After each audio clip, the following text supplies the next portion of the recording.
तलाक के केसेस लगातार बढ़ते जा रहे हैं और उसके पीछे कारण क्या है? जी हाँ, कारण बहुत सारे हो सकते हैं। जैसे कुछ आजकल लोगों के बीच में जो पेशेंस का लेवल है वो काफ़ी कम हो गया है। कमज़ोर पेशेंस लेवल में क्या होता है, लड़ाई झगड़े बहुत ज़्यादा हो जाते हैं। एक कॉमन अंडरस्टैंडिंग नहीं है दोनों पार्टनर्स के बीच में, इस वजह से। प्लस इसके साथ ही साथ जो इंफॉर्मेशन टेक्नोलॉजी आज के समय के हिसाब से भागती और तेज़ी से बढ़ती हुई दुनिया है, वो उनके दिमाग को कहीं ना कहीं गुमराह कर देती है। तो ये भी एक कारण है। फास्ट फॉरवर्ड लाइफ एक कारण है, और भी बहुत सारे कारण होते हैं और कई जगह पर जेन्युइन रीजंस भी होते हैं, जिसकी वजह से जो एक सेलिब्रेटेड यूनियन लड़का लड़की और उनके बीच में कॉपरेशन जो होना चाहिए वो नहीं रहता, और अल्टीमेटली जो आखिरी उद्देश्य ऑब्जेक्टिव की तरफ वो बढ़ जाते हैं वो है तलाक। तो तलाक के केसेस काफ़ी ज़्यादा बढ़ते जा रहे हैं समाज में, और लोगों को काफ़ी गलतफहमियां भी होती हैं कि ऐसे हो जाता है या वैसे हो जाता है। तो कैसे हो जाता है मैं आपको बताऊंगा। दो तरीके होते हैं।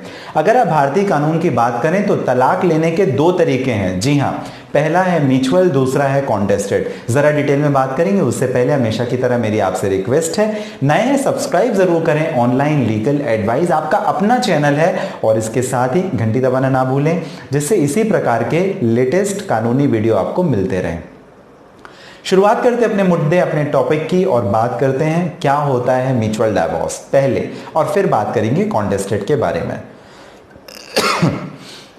म्यूचुअल डाइवोर्स जो मैंने आपको बताया टाइप्स ऑफ डाइवोर्स, तो उसमें से एक है म्यूचुअल यानी आपसी सहमति तलाक। जब कभी भी आपसी सहमति का आप जिक्र करें तो ये एक नया अमेंडमेंट आया था भारतीय कानून में। पहले म्यूचुअल डिवोर्स नहीं था, हिंदू मैरिज एक्ट 1955 में नहीं था, 1954 के जो प्रोविजन है स्पेशल मैरिज एक्ट में वहां पे था, लेकिन अमेंडमेंट आया। अमेंडमेंट के बाद में सेक्शन 13B इंसर्ट किया गया। जी हाँ, हिंदू मैरिज एक्ट का रेफरेंस मैं लेकर के बात कर रहा हूं। 13B हिंदू मैरिज एक्ट में यह बताया गया कि आपसी सहमति तलाक क्या होगा। तो जस्ट ये वैसा ही था जैसे 1954 का स्पेशल मैरिज एक्ट है। 6 महीने का समय लगेगा, मैक्सिमम कब तक ये बढ़ सकता है, 18 महीने तक एक्सटेंड हो सकता है।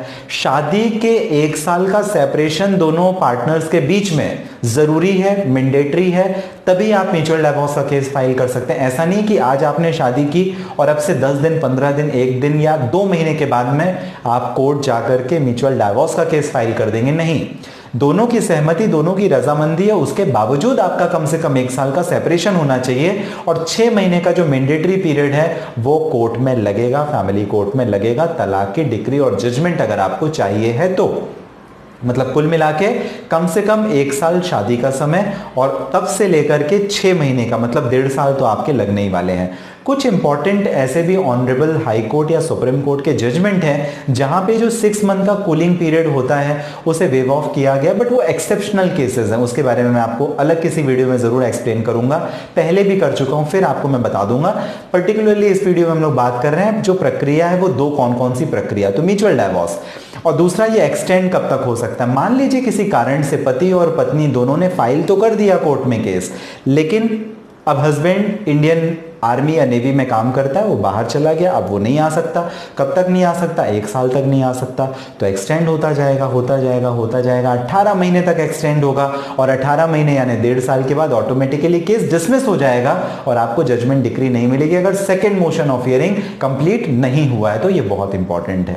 तलाक अपने आप नहीं हो जाता, तलाक की पूरी प्रक्रिया होनी चाहिए। हाँ जी, जो प्रोसीजरल पार्ट है अगर वो कंप्लीट नहीं होएगा तो डाइवोर्स आपको नहीं मिलेगा। अगली महत्वपूर्ण बात, तो क्या प्री डिटरमाइंड अगर दोनों का माइंडसेट है तो इसका मतलब बस इतना ही जरूरी है? नहीं, इसके लिए आपको एक कंसेंट टर्म बनानी होती। क्यों? कई बार बच्चे होते हैं, बच्चे का भविष्य क्या? आपने तो तलाक ले लिया, आपका तो मामला खत्म, बच्चे का क्या? तो बच्चे की कस्टडी किसके पास में रहेगी, उसकी एजुकेशन कैसे होगी, उसका मेंटेनेंस कैसे होगा, इन सारी चीजों को आपको कंसेंट टर्म पे मेंशन करना है, और किसकी क्या जवाबदारी रहेगी उस जवाबदारी को निभाना भी है। तो ये सारी चीजें कोर्ट ध्यान रखती है, और इस वजह से बच्चे अगर हैं तो उनका सेटलमेंट और उनका मेंटेनेंस, उनके बाकी जो एजुकेशन से रिलेटेड एक्सपेंसेस हैं वो कौन बेयर करेगा, कैसे करेगा, उन सारी चीजों का जिक्र रहना चाहिए। साथ ही मान लीजिए बच्चा माँ के पास में है, बच्चे की उम्र 4 साल है, तो फादर का फिर क्या? अब तो आपका तलाक होने वाला है या हो गया है, तो विजिटिंग एक्सेस राइट के बारे में आपको लिखना है कि पति कब मिल सकता है, मतलब जो पूर्व पति है तो वो कब मिल सकता है। तो अपने बच्चे से मिलने की भी आपको पूरी कंडीशंस मेंशन करनी पड़ेगी। तो ये म्यूचुअल डिवोर्स का कॉन्सेप्ट है जहां पे ये सारी डिटेल्स आपको कंसेंट टर्म या मेमोरेंडम ऑफ अंडरस्टैंडिंग या मैरिज अग्रीमेंट में आपको, मैरिज रेजोल्यूशन अग्रीमेंट में आपको मेंशन करनी होती है। अब बहुत एक इंपॉर्टेंट बात दूसरी जिस पे हम लोग बात करते हैं कि कॉन्टेस्टेड डाइवोर्स, यानी आपको और आपकी पत्नी को जब दोनों को तलाक चाहिए था तो आप म्यूचुअल डिवोर्स के रास्ते में चले गए। लेकिन कॉन्टेस्टेड का क्या मतलब, लड़ झगड़ के तलाक लेना। जी हाँ, और एक दूसरे के ऊपर जितना ज्यादा कीचड़ उछाल सकते हैं उछालिए, और जो जीत जाएगा तलाक मिल जाएगा, और नहीं जीतेंगे तो मामला वहीं का वहीं लटका रह जाएगा। कॉन्टेस्टेड डिवोर्स की जो प्रक्रिया है वो थोड़ा जटिल है, थोड़ा कॉम्प्लेक्स है और थोड़ा लंबी प्रक्रिया है। जी हाँ, आपको ग्राउंड लेने पड़ते हैं कि आखिर किस कारण से आप तलाक लेना चाहते हैं। अगर बिना कारण आप तलाक के लिए जा रहे हैं तो कोर्ट निश्चित है कि आपको तलाक नहीं देगी, आपको जजमेंट डिक्री नहीं मिलेगी। चाहे आप 1 साल या 10 साल लड़े, कोई फर्क नहीं पड़ता। ये गलतफहमी आप निकाल दीजिए कि आपके केवल वकील ने सजेस्ट किया कि आप डाइवोर्स के लिए चले जाएं और बिना किसी आधार के, बिना किसी प्रूफ या एविडेंस के आप कोर्ट चले जाते हैं तो आपको तलाक नहीं मिलेगा। इस बात का आप ध्यान रखें, क्योंकि जब कभी भी डिस्प्यूट होता है तो डिस्प्यूट को पूरा कोर्ट सुनती, समझती, परखती है, और अगर उसे लगता है कोई एविडेंस नहीं है, कोई प्रूफ नहीं है, कुछ फैक्ट्स भी स्ट्रांग नहीं है, तो उस कंडीशन पे तलाक मिलना मुश्किल है।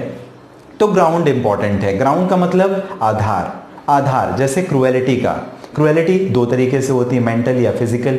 तो मेंटल जो क्रूएलिटी होती है, मानसिक रूप से प्रताड़ित करना अपने पति या पत्नी को, ये एक तलाक का आधार है। मानसिक या शारीरिक रूप से भी अगर आप प्रताड़ित कर रहे हैं, आप अपनी पत्नी के साथ मारपीट कर रहे हैं लगातार, उसका सिर फोड़ दिया, उसका हाथ तोड़ दिया, उसे इंजरीज कॉज करी, तो ये सारे डोमेस्टिक वायलेंस में तो आएंगे, साथ ही तलाक का भी एक आधार बन जाता है। जी हाँ। अब दूसरा, मान लीजिए कि अडल्ट्री है, आपके संबंध अपने पति या पत्नी को छोड़ कहीं और हैं। संबंध का मतलब ये नहीं कि केवल बातचीत हो रही है, फोन पे हाय हेलो हो रहा है, नहीं, आपके फिजिकल रिलेशन है। और फिजिकल रिलेशन जब होंगे, सेक्सुअल रिलेशन होंगे, तो उस कंडीशन पर जो ऑपोजिट स्पाउस है उसके पास ऑप्शन है कि वो कोर्ट जाके तलाक की प्रक्रिया इनिशिएट कर सके, कोर्ट लेके। अब एक और आधार है, मान लीजिए कन्वर्जन ऑफ फेथ, आप हिंदू धर्म को बिलोंग करते हो, आप हिंदू रिलीजन में विश्वास रखते हो, आप हिंदुइज्म को फॉलो करते हो, आपने क्रिश्चियनिटी या किसी और धर्म में या मुस्लिम आपने अपना रिलीजन कन्वर्ट कर लिया, तो ये भी आपका एक तलाक का आधार बन जाता है। 7 साल से ज्यादा का समय हो गया, पति पत्नी आपस में मिले नहीं, लेप्रेसी जैसी सीरियस जो डिसीजेस हैं, प्लस पागलपन, जो पागलपन भी है उसमें एक सीरियस तरीके का पागलपन जो ठीक नहीं हो सकता है, जिसे हम लोग सीजोफ्रेनिया भी बोलते हैं। तो सीजोफ्रेनिया जैसी बीमारी जिसको मेडिकल प्रैक्टिशनर ने प्रूव किया है, ये सारे ग्राउंड होते हैं। रेनोसिएशन ऑफ वर्ड, जहां पे आपने संन्यास ले लिया, अब आपको दुनियादारी से कोई मतलब ही नहीं, आप दुनिया से निकल गए, आपने अपना घर बार, पति पत्नी बीवी बच्चे सब छोड़ दिए, तो ये सब क्या है, ये तलाक के आधार हैं। और अगर आपने छोड़ा है तो आपको तलाक नहीं मिलेगा। आपने अगर मान लीजिए रिनाउंस किया है वर्ड से, आपने अगर धर्म परिवर्तन किया है, तो आपको इसका बेनिफिट नहीं, ऑपोजिट पार्टी को इसका बेनिफिट मिलेगा। आप वाइफ के साथ क्रूएलिटी करते हैं या आप अपने हस्बैंड के साथ क्रूएलिटी कर रहे हैं, तो इसका बेनिफिट आपको नहीं मिलेगा, जो ऑपोजिट स्पाउस जिसके साथ गलत हो रहा है उसको इसका बेनिफिट मिलेगा। तो ये गलतफहमी में ना पड़े कि आप एडल्ट्रियस रिलेशनशिप में चले जाएं, आप किसी के साथ में फिजिकल रिलेशनशिप में इन्वॉल्व हो जाएं, और क्योंकि आपका एडल्ट्री है तो आपको कोर्ट उसका बेनिफिट दे देगी और आपको तलाक दे देगी। ऐसा नहीं है, जो ऑपोजिट पार्टी है, जो ऑपोजिट स्पाउस है, उसे इसका बेनिफिट मिलेगा। पति के अवैध संबंध है, अनैतिक संबंध है, तो पत्नी को उसका बेनिफिट मिलेगा, पत्नी के तो पति का वाइस वर्सा। तो ये बहुत एक इंपॉर्टेंट कंडीशन है, और भी काफी सारे रीजंस होते हैं। फिलहाल इस वीडियो में हम लोगों ने बात की 2 जो अलग अलग कैटेगरी होती है, चाहे म्यूचुअल डाइवोर्स है या कॉन्टेस्टेड डाइवोर्स, इसके बारे में हम लोगों ने बात की। अगले जो आने वाला वीडियो उसे मिस बिल्कुल भी ना करें, मैं आपको और भी जानकारी देने की कोशिश करूंगा। तलाक से संबंधित पूरी सीरीज चल रही है, बिल्कुल भी मिस ना करें, हर दिन बने रहिए ऑनलाइन लीगल एडवाइस के साथ। नए हैं सब्सक्राइब कर दीजिए, घंटी दबाना बिल्कुल भी ना भूलें। किसी पर्सनल प्रॉब्लम के लिए बात करना चाहें, इस वीडियो का डिस्क्रिप्शन में लिंक है जहां से अपॉइंटमेंट बुक करके आप बात कर सकते हैं। साथ ही व्हाट्सएप नंबर भी इसी पर्पस के लिए दिया हुआ है। अपना और अपनों का ध्यान रखें, इसी उम्मीद के साथ मिलते हैं अगले वीडियो में। आप सभी का बहुत धन्यवाद।